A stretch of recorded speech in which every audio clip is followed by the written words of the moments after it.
Marine Le Pen, la présidente du Rassemblement national, a affirmé sur Twitter qu'avec le pacte de Marrakech, la France reconnaît un droit à l'immigration généralisée. Certains gilets jaunes ont repris cette idée pour la dénoncer.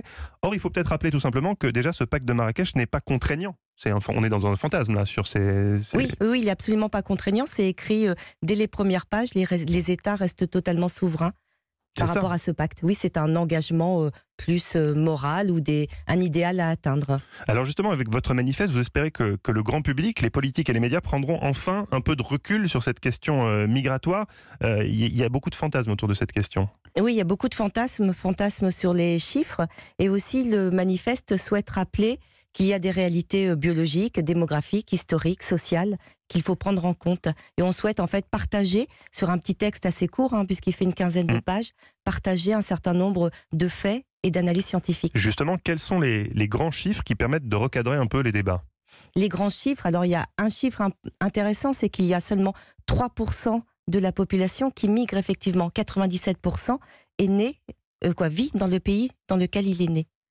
Ça, c'est effectivement un chiffre auquel on ne s'attend pas, parce qu'on en parle tellement. Et les flux migratoires sont surtout concentrés sur le sud, c'est ça ? Oui, en fait, ce qu'il faut aussi dire, c'est... Non, il y a beaucoup de flux migratoires. Il y a des flux qui sont sud-nord, des flux qui sont est-ouest, des flux qui sont sud-sud.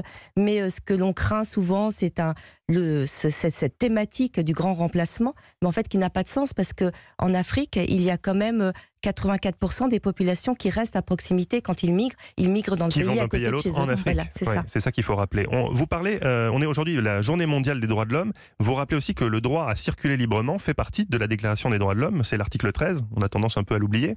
Oui, toute personne a le droit de quitter son pays. Le pacte de Marrakech, dont on parle beaucoup aujourd'hui, prévoit un ensemble de règles communes pour l'accueil et la gestion des flux migratoires. Comment on peut concilier en fait à la fois ce droit à la mobilité individuelle et puis la souveraineté des États à décider de leur politique migratoire, selon vous ? Alors, le manifeste n'est pas prescripteur ni de morale ni de politique, c'est partager des faits, ce qui est important. Comment concilier ? C'est peut-être déjà avoir des données fiables pour que les États puissent décider avec l'ensemble des éléments. Et le premier objectif, ce qui est intéressant dans le pacte de Marrakech, c'est que le premier objectif, c'est avoir des données, et des données comparables entre les différents pays.